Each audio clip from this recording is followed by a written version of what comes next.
Bismillahirrahmanirrahim. Assalamualaikum warahmatullahi wabarakatuh. Alhamdulillahi rabbil alamin. Wassalatu wassalamu ala ashrafil mursalin wa ala alihi wa ashabihi ajma'in. Qala rabbi syrah li sadri wa yassir li amri wahlul 'uqdatam min lisani yafqahu qawli. Subhanaka la ilma lana illa ma 'allamtana innaka antal alimul hakim wala haula wala quwwata illa billahil aliyyil azim. Allahumma 'allimna ma yanfa'una wa dhakkirna minhu ma nusina. Allahumma faqihna fid din wa 'allimna at-ta'wil wahdina ila siratikal mustaqim. Amma ba'd.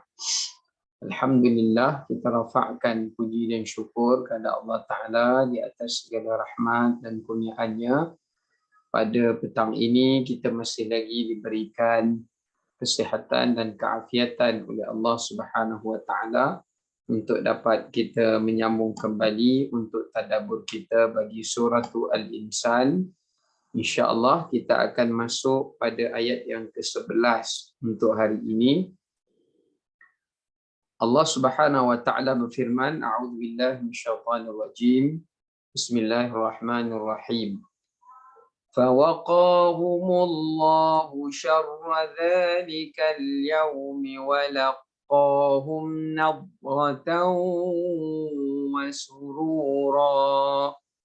Yang bermaksud, dengan sebab mereka menjaga diri daripada melakukan dosa, maka Allah Subhanahu wa taala menyelamatkan mereka dari kesengsaraan hari yang demikian keadaannya, serta memberikan kepada mereka keindahan yang berseri-seri di wajahnya dan perasaan riang gembira di hatinya.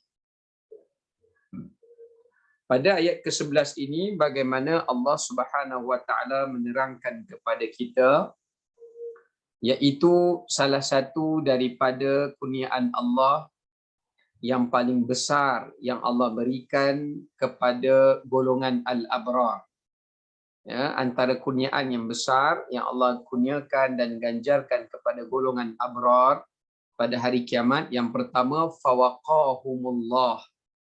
Allah melindungi mereka daripada segala musibah dan segala azab dan juga segala kesulitan dan kesusahan di hari kiamat. Yakni Allah selamatkan mereka daripada beberapa kesusahan dan beberapa musibah yang besar pada hari kiamat itu. Yang pertama adalah musibah di mahsyar. Pertama, Allah Ta'ala berikan kurniaan pada mereka dengan Allah menyelamatkan mereka daripada musibah mahsyar, yakni di mana keadaan mereka kena berdiri selama 50,000 tahun dan mereka diletakkan di atas kepala mereka matahari yang didekatkan dengan kadar sejengkal. Kemudian Allah menyelamatkan mereka selain daripada kesulitan di mahsyar, daripada peluh yang menenggelamkan manusia dan kepanasan yang terik, kelaparan yang mendahagakan selama 70 tahun. Kemudian Allah selamatkan mereka juga daripada bencana di kala mana mereka mendapat kesulitan hisab. Kesulitan hisab, ataupun Allah selamatkan mereka daripada musibah timbangan mizan yang diberatkan pada timbangan kejahatan. Kemudian Allah juga selamatkan mereka daripada kecelakaan musibah yang mereka perlu lalui ketika mana mereka hendak melintasi titian sirat yang di bawahnya adalah neraka Allah, dan ia merupakan jambatan neraka yang ada pada sepanjang jambatan titian sirat itu. Disebut dalam hadis ada dua benda. Pertama, syaukatis sa'dan, iaitu duri besi yang tajam yang akan menggigit dan mencarik-carik daging-daging di tubuh mereka. Yang kedua adalah kilab, iaitu anjing-anjing yang mengganas kelaparan daripada neraka yang akan keluar menerpa mereka yang menyeberangi titian sirat itu. Allah selamatkan mereka daripada segala musibah-musibah ini. Ini adalah ganjaran pertama yang akan diperolehi oleh golongan al-abrar. Kemudian Allah bagi tahu pula ganjaran yang kedua yang Allah kurniakan kepada mereka setelah mana Allah selamatkan mereka itu, iaitu Allah memberikan mereka walaqahum nadrah. Allah memberikan kepada mereka kurniaan nadrah. Nadrah ni dalam bahasa Arab memberi kepada maksud bersinar, bercahaya. Ya, maknanya Allah jadikan wajah mereka bersinar, wajah mereka bercahaya, wajah mereka berterang benderang, disebabkan kerana Allah mencahayakan anggota wuduk mereka, Allah mencahayakan anggota sujud mereka, dan Allah juga mencahayakan mereka daripada kegelapan, terutamanya kegelapan ketika berada di atas titian sirat.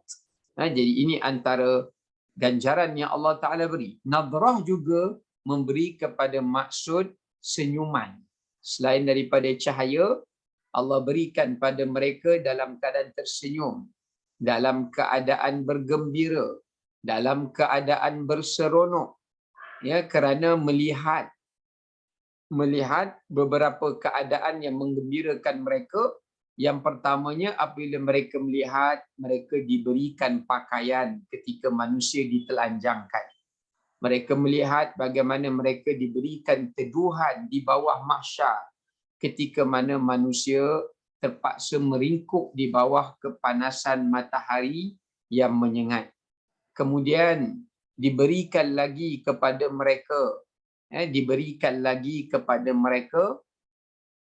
iaitu yang menyebabkan keriangan mereka itu adalah syafaat dengan dipermudahkan hisab, dan diberikan pada mereka rahmat dan keampunan daripada Allah Subhanahu wa Ta'ala, disebabkan kerana Allah meredai amalan mereka dan mereka meredai akan ganjaran yang telah Allah berikan kepada mereka.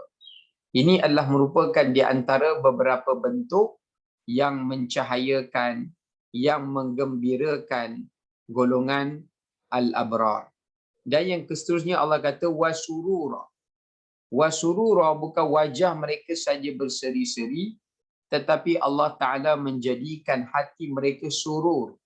Surur ni adalah dalam keadaan yang kemuncak keseronokan. Maknanya tadi Allah cerita wajah mereka senyum, wajah mereka nampak bercahaya, wajah mereka dalam keadaan menggembirakan. Sekarang ni Allah Ta'ala cerita bagaimana riangnya hati mereka, gembiranya hati mereka. Ya, gembiranya hati mereka itu disebabkan kerana mereka dapat mengecapi nikmat syurga Allah Subhanahu wa Ta'ala. Gembiranya hati mereka itu seperti mana yang Allah Ta'ala sebutkan dalam ayat Quran yang lain. Allah Ta'ala menyatakan wa yanqalibu ila ahlihi masrura, kerana mereka dapat dipertemukan dengan sebahagian ahli keluarga mereka di kalangan ahli-ahli syurga yang lain ketika mana berada di dalam syurga Allah Azza wa Jalla. Baik, sekarang ni kita tengok beberapa tadabbur yang boleh kita ambil daripada ayat yang ke-11. Yang pertama, taqwa adalah sebaik-baik bekalan yang menyelamatkan manusia daripada keburukan di hari akhirat. Kalau kita perhatikan pada ayat 11 ini, Allah Ta'ala ada menyebutkan perkataan waqa. Fawaqa. Waqa ini dalam bahasa Arab yang merujuk kepada makna menyelamatkan, menghindarkan, daripada perkataan wiqayah. Daripada perkataan waqa ini berasalnya perkataan taqwa. Waqa, maka daripadanya keluarnya perkataan taqwa. Maka Allah Ta'ala menyelamatkan golongan abrar daripada segala musibah-musibah, kesulitan di hari akhirat yang saya sebutkan itu adalah kerana sewaktu di dunia mereka telah pun menjauhkan diri mereka, menghindarkan diri mereka daripada perkara-perkara yang dilarang oleh Allah Subhanahu wa taala. Melarang diri mereka daripada perkara-perkara yang ditegah dan dilarang oleh Allah. Maka disebabkan kerana itu Allah membalas perbuatan mereka dengan Allah melindungi mereka pula daripada kecelakaan dan musibah di hari akhirat. Ini adalah sebagai balasan atas apa yang telah mereka lakukan. Sebab itu taqwa adalah merupakan sebaik-baik bekalan untuk manusia dihindarkan atau diselamatkan mereka daripada musibah kecelakaan yang sulit di hari akhirat. Ini bertepatan dengan firman Allah Subhanahu wa taala. Kalau kita tengok di dalam surah At-Talaq, kalau kita tengok dalam surah At-Talaq, yang mana Allah Subhanahu wa taala menyatakan, wa may yattaqillaha yaj'al lahu min amrihi yusra. Sesiapa yang bertakwa kepada Allah, maka Allah Taala akan menjadikan urusannya itu mudah. Allah SWT akan menjadikan urusannya itu mudah. Dalam ayat Quran yang lain pula Allah Taala menyebutkan wa may yattaqillaha yaj'al lahu makhraja. Siapa yang bertakwa kepada Allah, Allah Taala akan jadikan baginya jalan keluar. Yang dimaksudkan jalan keluar di sini adalah jalan keluarnya ia daripada segala musibah, daripada segala kecelakaan yang menimpanya baik di dunia ataupun di hari akhirat. Baik. Kemudiannya kita lihat apakah yang dimaksudkan dengan takwa. Apakah yang dimaksudkan dengan takwa? Kata Abdullah ibnu Mas'ud radhiyallahu anhu, takwa itu adalah ayyuti'illah wa rasulahu fala ya'sihima. Bertakwa, yakni takwa itu adalah taat kepada perintah Allah dan Rasulnya dan jangan mengingkari keduanya. Taat pada Allah dan Rasul dan jangan mengingkari Allah dan Rasul. Wa yadhkuru fala yansa, dan banyak mengingati perintah Allah dan banyak mengingatinya, suruhannya, larangannya, namanya. Fala yansa, dan jangan melalaikannya atau melupakannya. Ini takwa. Kita selalu ingat Allah, sebut nama Allah. Kita jangan lalai padanya, ingat kurniaannya. Jangan lalai sehingga alpa. Wa ayyashkura fala yakfur, dan hendaklah sentiasa bersyukur, maka janganlah kufur. Jadi jangan kufur nikmat. Jadi orang bertakwa itu, kata Ibnu Mas'ud, ada 3 syaratnya. Pertama, taat, buat apa yang disuruh, tinggal apa yang dilarang, dan jangan ingkar, jangan melanggar perintah. Yang kedua, banyak ingat, jangan alpa, jangan lalai. Yang ketiga, selalu bersyukur dan jangan kufur.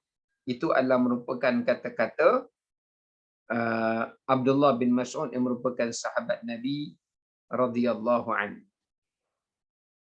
Dan banyaklah takrifan para ulama berkenaan dengan maksud takwa itu. Kalau ikut kata-kata Ali bin Abi Talib, Sayyidina Ali, takwa itu dia merangkumi kepada 4 perkara. Al-khawfu minal jalil. Yang pertama adalah rasa takut.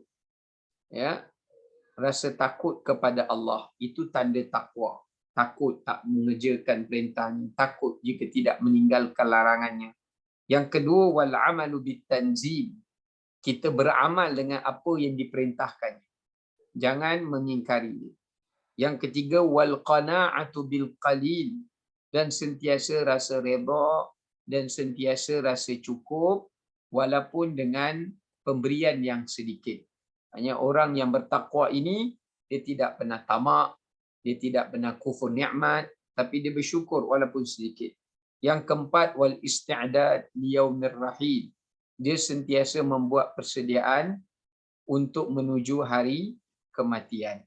Yang ini membuat bekalan untuk menuju hari kiamat. Maka ini adalah takrifan yang jelas, takrifan yang penting juga yang telah diberikan oleh Sayyidina Ali dan juga Abdullah ibn Mas'ud radhiyallahu anhuma. Baik. Sekarang ni kita pergi kepada perkara yang kedua. Tiada yang dapat melindungi seseorang dari azab di akhirat melainkan dengan izin Allah dan rahmatnya. Ya, dengan izin Allah dan rahmatnya. Karena Allah Ta'ala sebut fawaqahumullahu syarra dzalikal yaum. Allah sandarkan. Allah kata fawaqahum. Allah Ta'ala, minta maaf, alhamdulillah. Allah kata fawaqahum, telah menyelamatkan mereka. Siapa? Allahu. Cuba perhatikan pada ayat tu, Allah menyandarkan dia yang menyelamatkan. Bukannya amalan yang menyelamatkan. Tapi Allah kata fawaqahumullahu. Allah Ta'ala tak kata fawaqahumullaha. Tapi Allah kata fawaqahumullahu.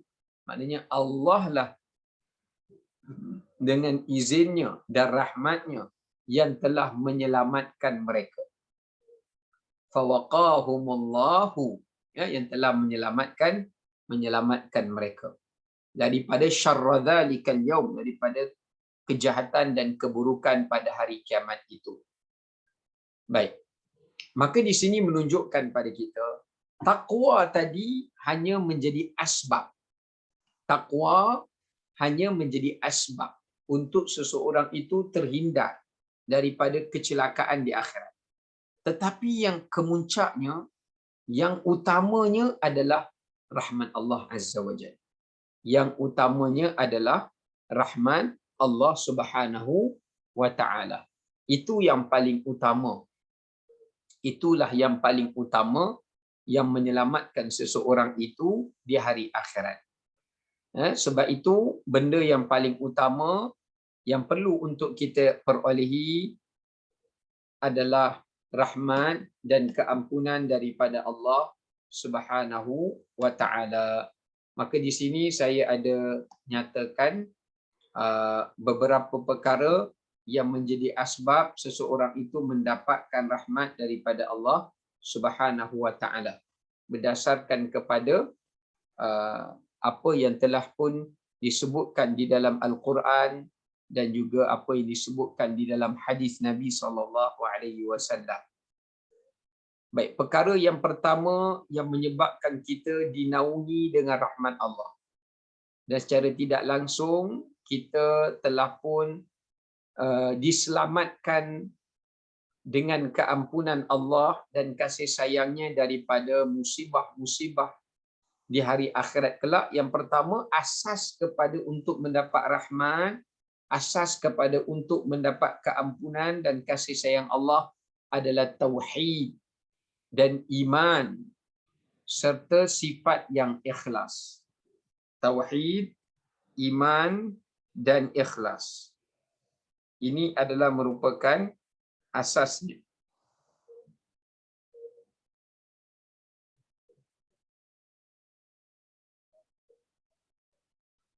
Ya, ini adalah asasnya. Yang pertama adalah tauhid, iman dan ikhlas berdasarkan kepada suratul Kahfi di ayat terakhir.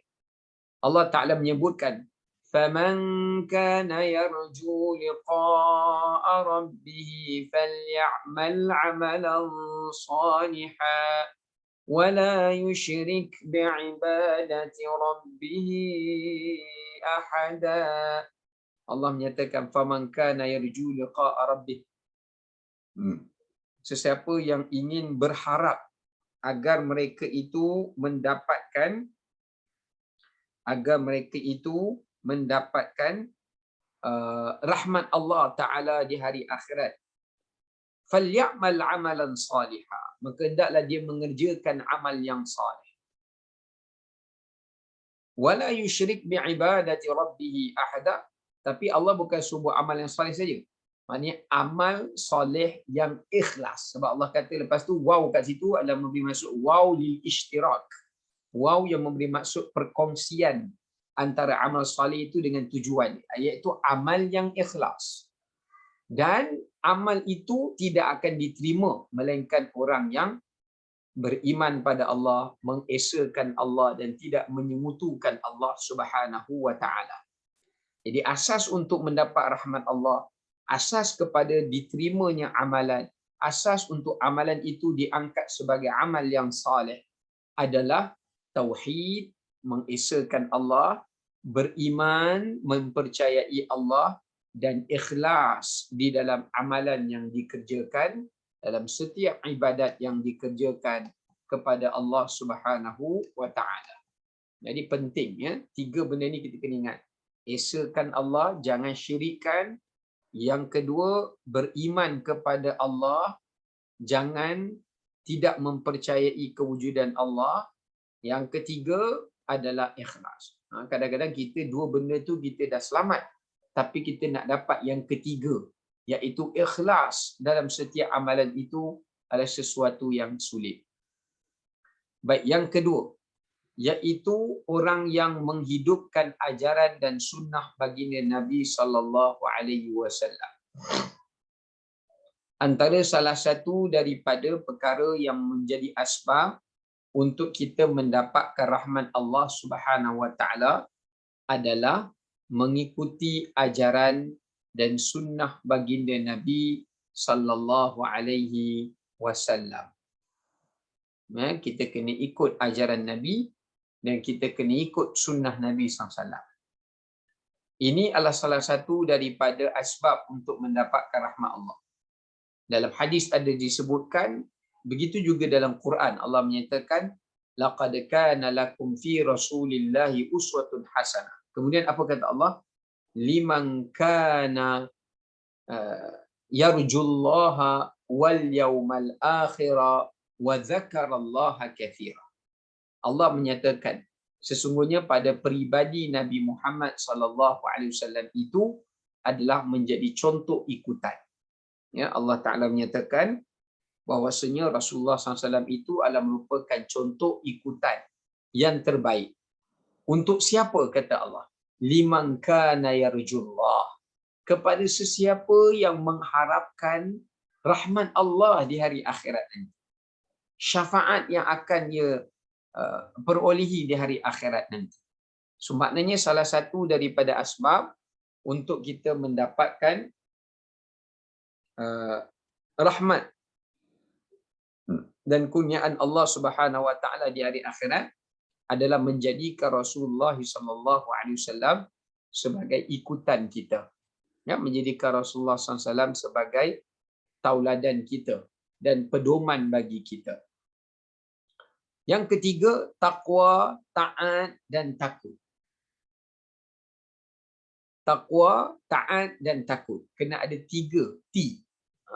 Tiga sifat ini pada diri seseorang mukmin. Pertama, dia kena bertakwa kepada Allah. Apa makna takwa? Iaitu mengerjakan, melaksanakan apa yang disuruh dan meninggalkan apa yang dilarang. Yang kedua, kena taat. Taat ni maknanya lebih mengutamakan perintah Allah daripada keinginan nafsu. Lebih mengutamakan perintah Allah daripada selainnya. Itu makna taat. Kalau takwa buat, sekadar buat, tetapi kadang-kadang dalam kita buat ni, kita dahulukan keinginan kita daripada perintah Allah. Tapi kalau taat ni dia lebih tinggi. Kerana taat ni kita mendahulukan perintah Allah ke atas keinginan kita. Yang ketiga, kena ada perasaan takut. Kerana takut itu membantu seseorang itu terhindar atau menghindarkan diri daripada perkara yang dimurkai oleh Allah Subhanahu wa taala. Ini disebutkan pada surah An-Nur pada ayat ke-52, kita boleh tengok di mana Allah Taala berfirman, "Wa may yuti'illaha wa rasulahu wa yakhshallah wa yattaqihi fa ulaika humul faizun." Kata Allah Subhanahu wa taala, "Wa may yuti'illah." Sesiapa yang taat pada Allah dan Rasulnya, wa yakhshallah, dan ia takut pada Allah dan Rasulnya, wa yattaqhi, dan dia bertakwa kepada Allah dan Rasulnya, faulaika humul faizun, mereka itulah termasuk di kalangan golongan orang-orang yang berjaya. Ya, mereka itu termasuk di kalangan golongan orang-orang yang berjaya. Ya, maknanya di sini menunjukkan kepada kita bahawasanya betapa pentingnya untuk kita memiliki 3 sifat ini: takwa, taat dan takut. Ya, takwa, taat dan juga takut. Ini adalah sifat yang sangat penting yang perlu ada secara kombinasi pada diri seseorang mukmin itu. Ya, baik. Kerana takwa dia membantu kita. Kenapa 3 sifat ini penting? Kerana takwa dia membantu kita untuk kita istiqamah. Takwa membantu kita untuk istiqamah. Taat membantu kita adalah untuk kita menjadi golongan orang yang sentiasa mendapat petunjuk hidayah Allah. Kerana orang yang taat akan sentiasa diberikan petunjuk dan bimbingan daripada Allah Subhanahu Wa Taala. Manakala yang ketiga takut. Takut membantu untuk seseorang itu sentiasa ia dapat melazimi.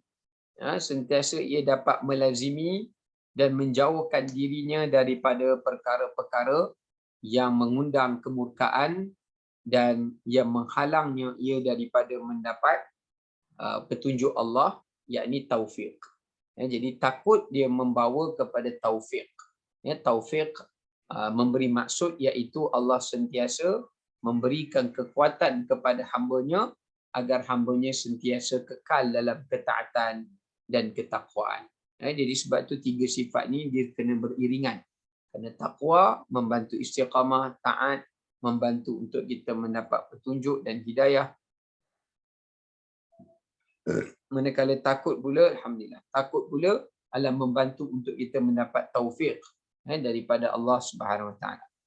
Baik, yang keempat, memelihara yang wajib dan menjauhi yang haram ataupun dosa yang besar. Ini juga merupakan salah satu daripada asbab seseorang itu mendapat rahmat daripada Allah Azza wa Jalla. Ini disebutkan di dalam beberapa riwayat hadis daripada baginda sallallahu alaihi wasallam yang mana menunjukkan kepada kita, bahkan dalam Quran pun Allah Taala disebut dalam surah An-Nisa, in tajtanibu kaba'ira ma tunhau na'anhu nukaffir 'ankum sayyi'atikum wa nudkhilkum mudkhalan karima. Yang memberi kepada maksud selama mana kamu dapat menghindarkan diri kamu daripada perbuatan dosa-dosa yang besar, maka nescaya kami akan menghapuskan bagi kamu dosa-dosa kamu. Kami akan menggugurkan bagi kamu dosa-dosa kamu.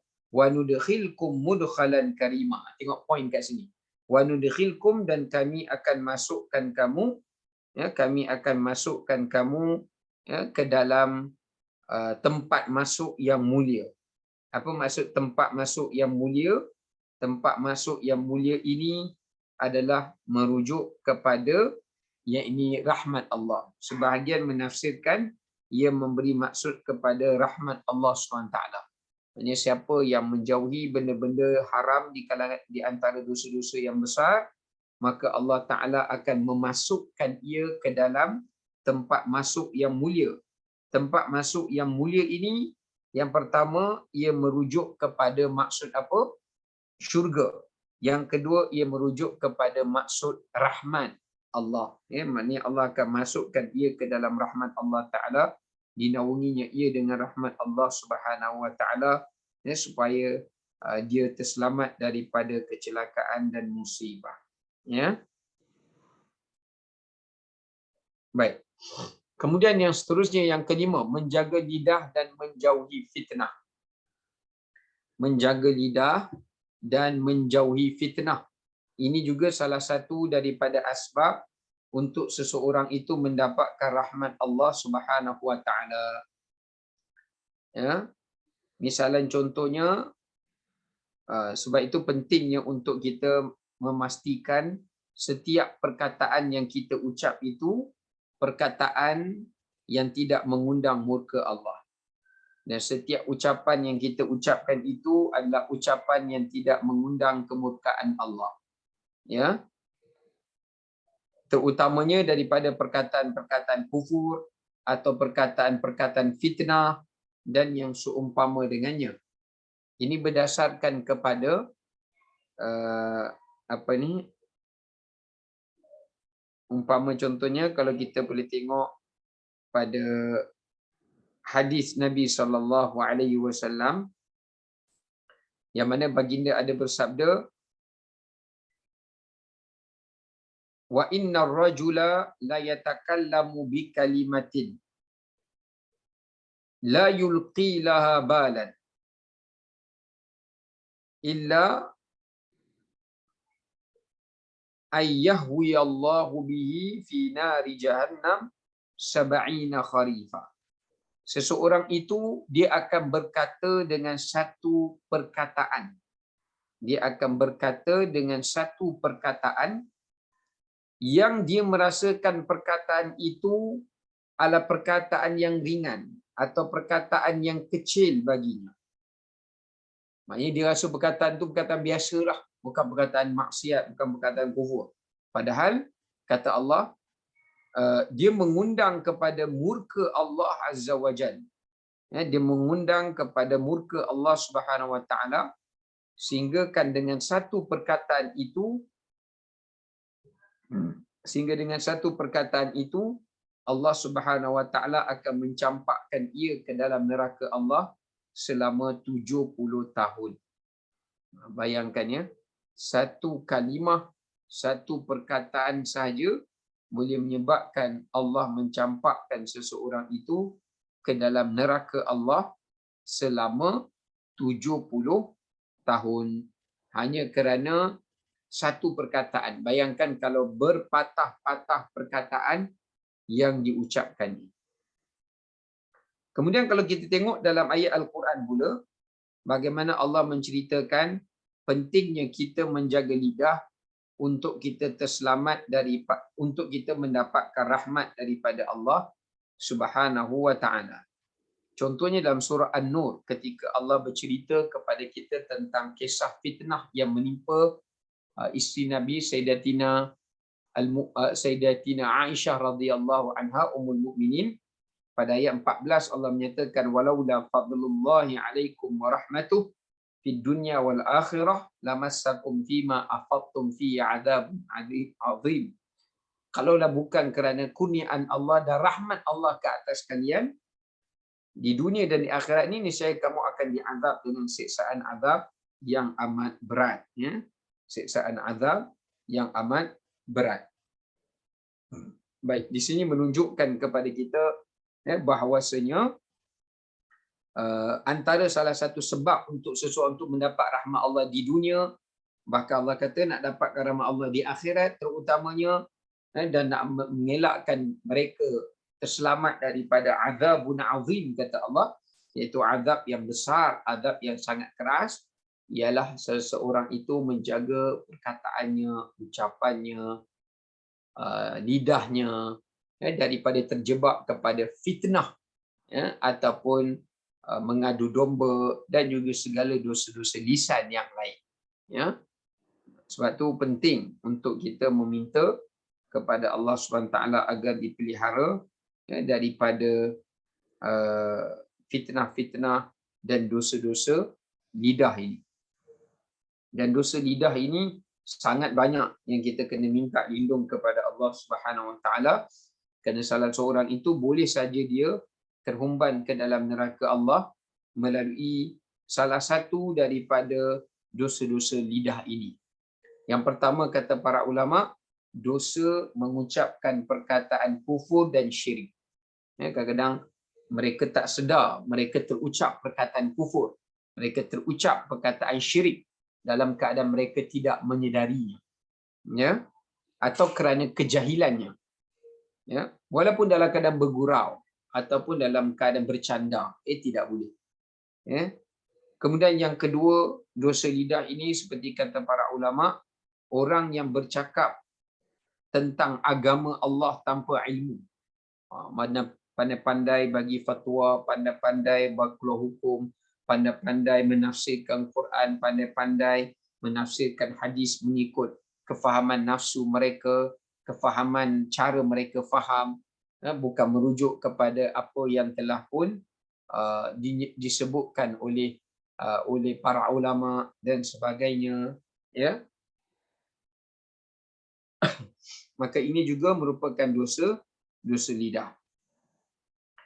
Yang ketiga, seperti ulama kata, memberi fatwa tanpa ilmu, bercakap tentang dalil menggunakan akal, menafsirkan dalil menggunakan akal. Kemudian meriwayatkan hadis tanpa mengetahui sahih ataupun palsu. Ini kena jaga-jaga. Kemudian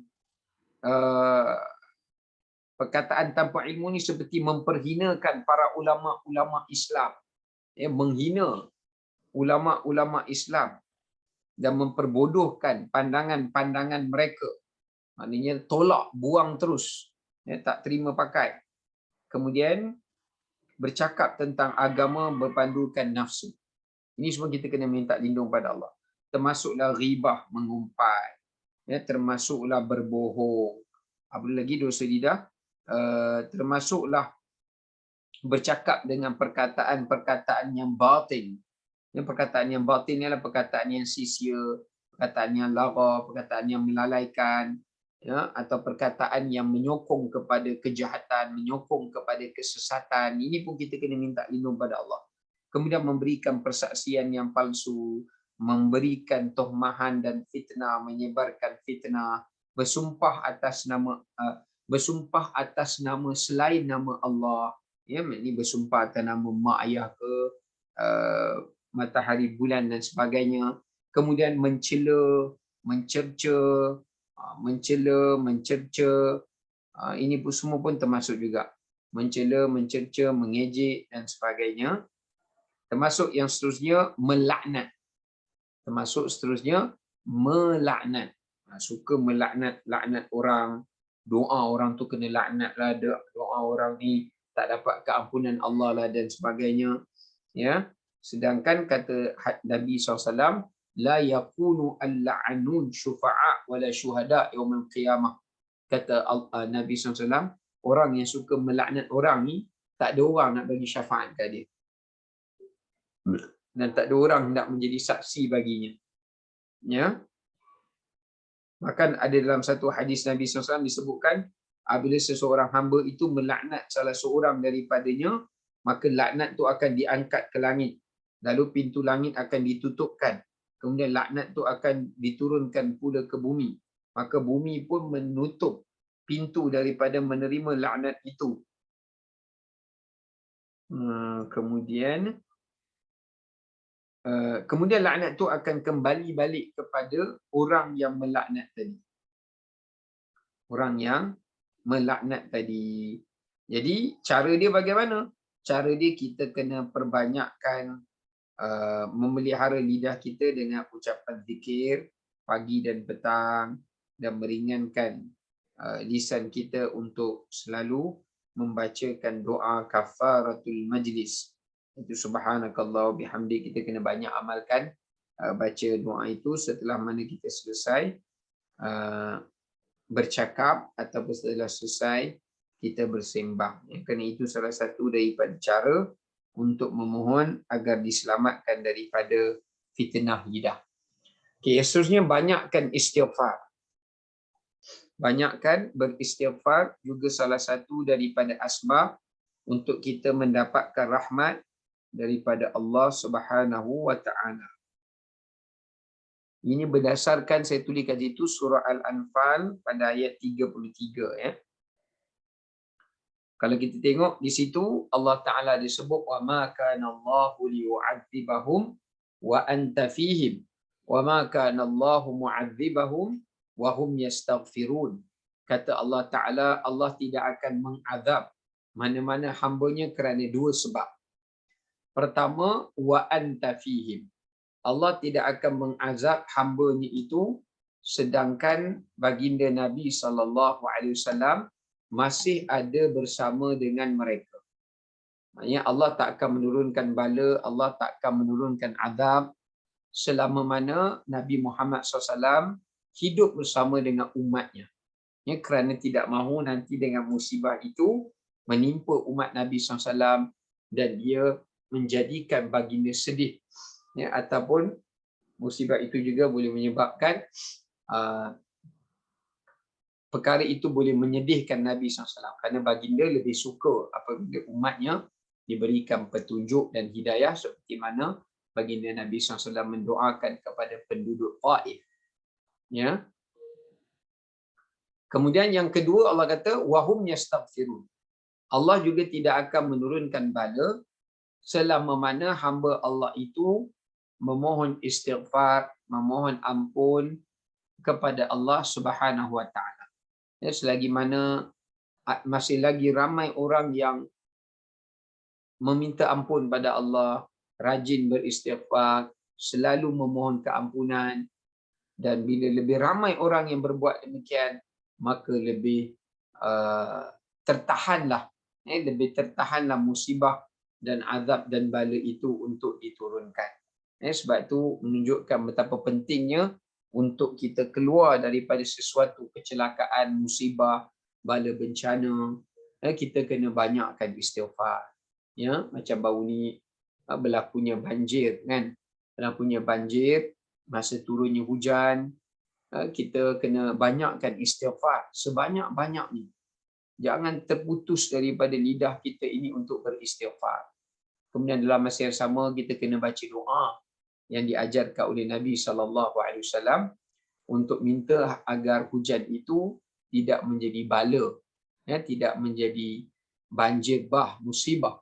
Ya, seperti mana pernah berlaku di zaman Nabi SAW, ada seorang Arab Badui di sekolah hadis Muslim yang datang bertemu dengan Rasulullah SAW. Mengadu, ya Rasulullah, rumah kampung kami dah lama tak turun hujan dan berlaku kering kontang. Akhirnya Nabi buat istisqa, Nabi doa sehingga mencurah-curah hujan turun.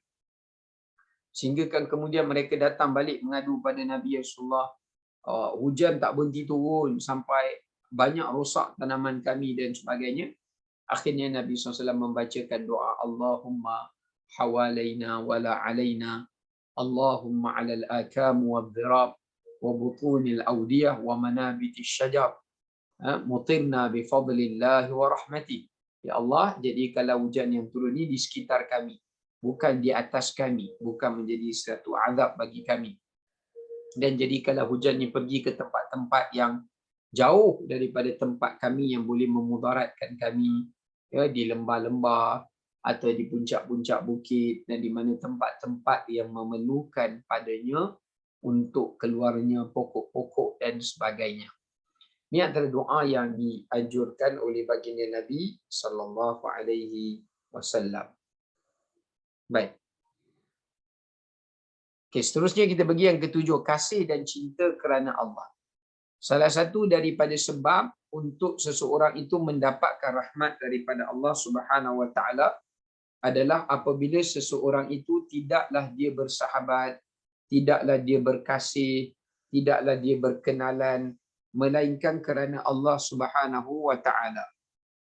Ini disebutkan di dalam hadis Nabi SAW tentang golongan yang akan mendapatkan syafaat. Minta maaf, tentang golongan yang akan mendapatkan rahmat daripada Allah Subhanahu Wa Taala di hari akhirat. Ya, ada disebutkan dalam sebuah hadis daripada baginda Nabi SAW yang menceritakan tentang hal ini. Iaitu hadis daripada Abu Hurairah radhiyallahu an yang menyebutkan bahawasanya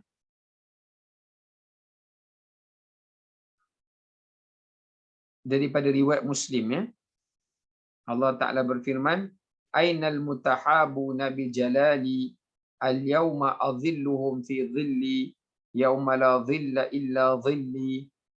Di manakah golongan orang-orang yang berkasih sayang dan berkenal-kenalan dan bersahabat kerana-Ku, kata Allah. Kerana aku datang pada hari ini, aku hendak memberikan dan menyediakan bagi mereka manabir min nur, iaitu mimbar. Mimbar ni tempat duduk yang tinggi, macam stage lah. Tempat-tempat duduk yang tinggi yang aku jadikan baginya bercahaya. Yang akan duduk di tempat itu adalah para nabi, para syuhada dan para siddiq. Kemudian Allah Ta'ala kata, siapakah di antara kalian yang berkasih sayang dan bersahabat kerana Allah, maka aku ingin tempatkan kalian di tempat singgasana ini. Maka ini menunjukkan kepada kita bagaimana seseorang itu boleh mendapatkan rahmat daripada Allah Subhanahu Wa Ta'ala. Untuk antara bentuk rahmat Allah Ta'ala itu, Allah selamatkan dia daripada kecelakaan dan musibah di padang mahsyar atau kesulitan di hari akhirat, dengan Allah letakkan ia di bawah naungan arasy Allah Subhanahu Wa Ta'ala. Antaranya adalah orang yang berkasih sayang kerana Allah. Dia bukan bersahabat dan bukan berkasih sayang kerana dunia, kerana kepentingan-kepentingan tertentu dan sebagainya, tetapi ikhlas kerana Allah Azza wa Jalla. Dan yang terakhir, orang yang selamat daripada bahana dan kesulitan itu adalah mereka yang memiliki hati yang sejahtera dan juga akhlak yang baik. Mereka yang memiliki hati yang sejahtera dan juga akhlak yang baik.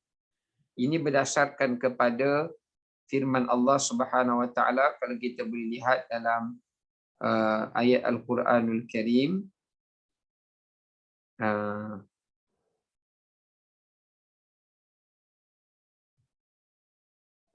Okey.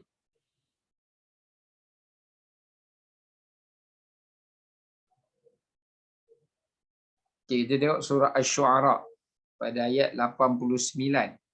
Allah Ta'ala berfirman, ayat 88-89. Yauma la yanfa'u malu wala banun illa man atallaha biqalbin salim. Takutlah kamu, wahai manusia, akan datang kepada kamu satu hari di hari akhirat yang tidak lagi bermanfaat bagi kamu malun, harta-harta kamu, wala banun, dan juga anak pinak kamu. Kita tengok keadaan banjir baru ni kan. Bila berlaku banjir, barulah kita tahu harta tu tak boleh menyelamatkan kita pun. Kita yang nak kena selamatkan harta tu. Ya. Ini satu tadabbur lah, pengajaran yang sangat penting. Bila berlaku banjir, kita nak mengharapkan harta tu selamatkan nyawa kita. Tak ada. Kita yang terpaksa bentukus lumus selamatkan mana harta yang boleh diselamatkan. Kalau dekat dunia pun, harta itu tidak dapat menyelamatkan kita. Kita yang kena selamatkan dia. Maka bagaimanakah gambaran agak-agaknya di hari akhirat? Apakah harta itu masih lagi memberi manfaat pada kita? Apakah harta itu juga akan dapat menyelamatkan kita? Sudah pasti tidak. Ya, kerana harta itu tidaklah dapat memberi apa-apa manfaat atau memberi apa-apa mudarat, ya, melainkan harta itu hanyalah sekadar hukum adat. Di dunia ini dia ada nilai saja, itu bukan manusia meletakkan nilainya. Ya. Sedangkan dia tidak dapat menyelamatkan kita daripada apa-apa kecelakaan musibah ketika didatangkan oleh Allah Ta'ala, sedikit pun dia tidak akan dapat memberikan manfaat atau menyelamatkan kita daripada musibah-musibah itu. Ya. Wala banun, begitu juga anak-anak.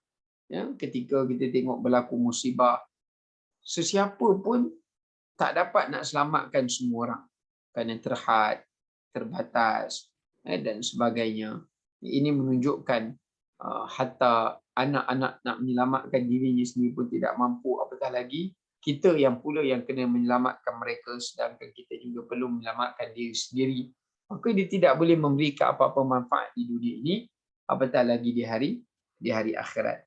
Melainkan kata Allah, man atallaha biqalbin salim, melainkan mereka yang datang bertemu dengan Allah Subhanahu Wa Ta'ala biqalbin salim, dengan hati yang salim, dengan hati yang sejahtera. Perkataan salim ini pun ada para ulama menafsirkannya. Apakah yang dimaksudkan hati yang sejahtera itu? Apakah yang dimaksudkan dengan hati yang sejahtera? Yang pertama, kata para ulama, maksud hati yang sejahtera itu adalah hati yang bersih daripada segala unsur-unsur yang boleh disyirikkan selain dari Allah Subhanahu Wa Taala. So maknanya yang pertama, hati yang sejahtera ni maknanya apa? Maknanya siapa yang balik dari akhirat, kalau dia nak dapat rahmat Allah, dia kena balik dalam keadaan beriman. Dia kena mati dalam keadaan beriman. Dia kena mati dalam keadaan mengesakan Allah dan dia tidak menyemutukan Allah Subhanahu Wa Taala walaupun sedikit pun. Itu makna hati yang sejahtera. Maknanya sejahteranya ia daripada dua sifat. Yang pertama syirik, ini menyemutukan Allah. Yang kedua asyak, iaitu selamat daripada ada perasaan ragu-ragu, ada perasaan ragu-ragu ataupun perasaan acuh tak acuh, yakin tak yakin, dengan ketentuan dan ketetapan Allah Subhanahu Wa Taala. Maka ini juga salah satu daripada sifat yang perlu dijauhkan kerana dia menghalangi kita daripada memiliki hati yang sejahtera. Tak yakin pada Allah, tak yakin pada pertolongannya, tak yakin pada itu dan sebagainya. Ya. Baik, manakala ada juga yang mengatakan makna qalbin salim itu adalah merujukkan kepada maksud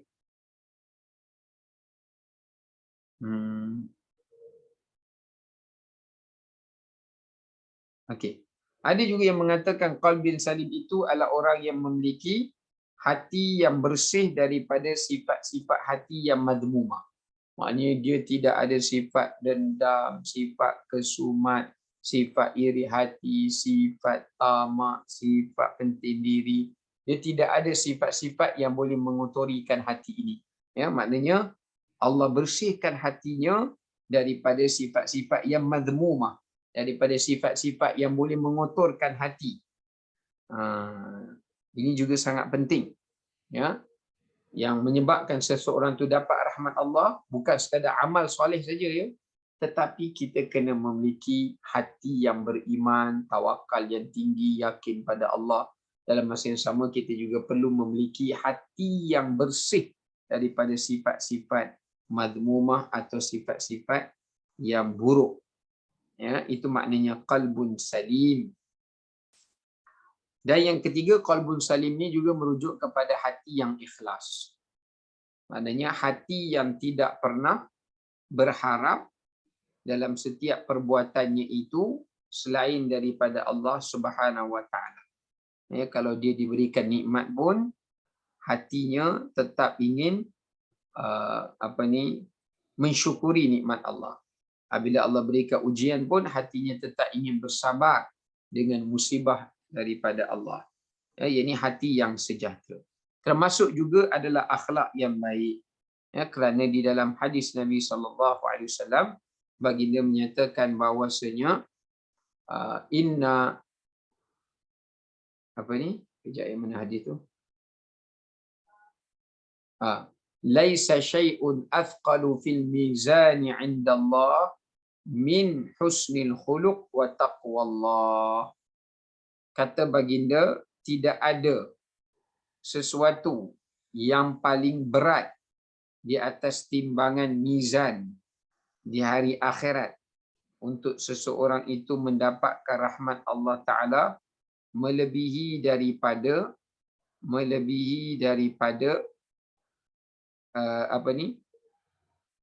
takwa kepada Allah dan akhlak yang baik. Takwa kepada Allah dan akhlak yang baik. Ini menunjukkan pada kita bahawasanya benda yang paling penting, yang paling berat di atas timbangan al-mizan dan menyebabkan asbab kita mendapat rahmat Allah itu adalah takwa, kita sebut tadi. Yang keduanya adalah husnul khuluq, yakni akhlak yang terpuji ataupun akhlak yang sempurna. Baik, kita tangguh sekadar itu. InsyaAllah perkara ketiga kita akan sambung kemudiannya, insyaAllah. Kenapa jadi 3?